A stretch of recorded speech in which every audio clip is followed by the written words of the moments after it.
Your business probably has a value gap. How to fix it. Hi, this is Josh Horn of Horn Valuation. I help business owners build and sell their businesses using valuation tools that work today. What's the value gap?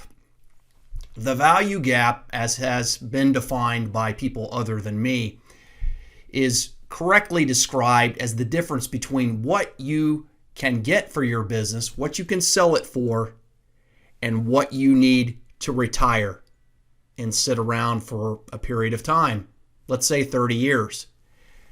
There's typically a gap there with most businesses I value. Typically, the value of the business will not sustain a 20, 30 plus year retirement. That's the bad news. What about the good news? I'm going to show you a couple of ways you can approach this, and maybe a new way of thinking about this that maybe you haven't thought about in the past. Let's talk about the 3 ways I think you can fix this problem. The third one I'm going to leave you in suspense on. The first one is really, quite frankly, just not even feasible, but unfortunately I think some people actually approach it this way, and it's called the greater fool theory.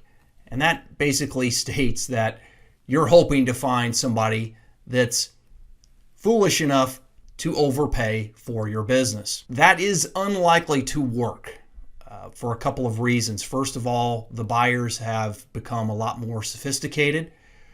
Second of all, many times if you are the seller, you may need to finance the deal, and if the cash flows don't make sense, then they're going to go broke before they're able to pay you back. So that's not going to work.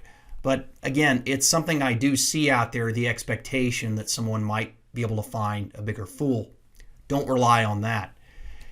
The second lever you can pull is increase cash flows. That's where we're going to start here.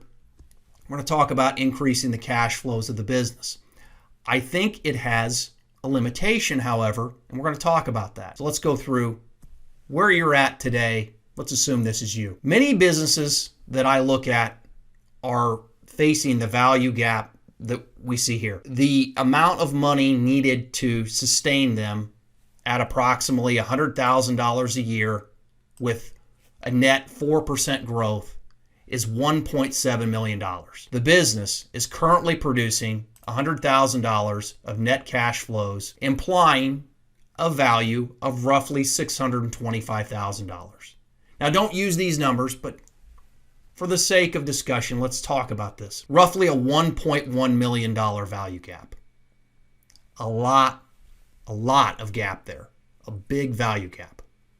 So let's talk about the first way you might approach this, setting aside the greater fool theory. Improving the cash flows to $272,000 a year, or roughly 172% increase, closes the value gap.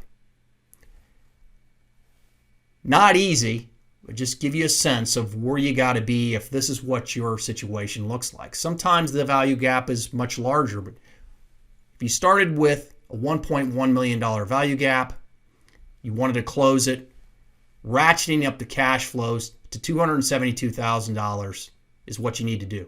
Now, the problem that many business owners face that come to me is that there simply isn't enough time to pull this off. Or they're just so beaten down, worn out, that they don't have the energy for it. So they want out now.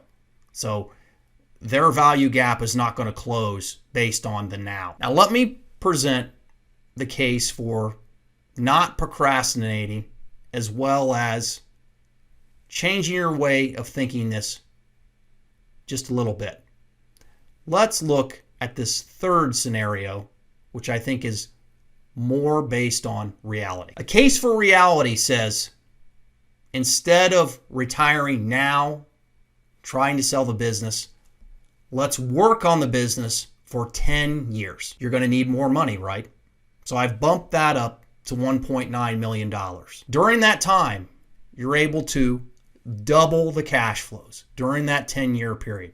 Very diligently working on the business, improving sales, improving margins, improving your staff, all of the things you need to do. And you say, well, Josh, I've still got a value gap, right? This $650,000 is admittedly a plug.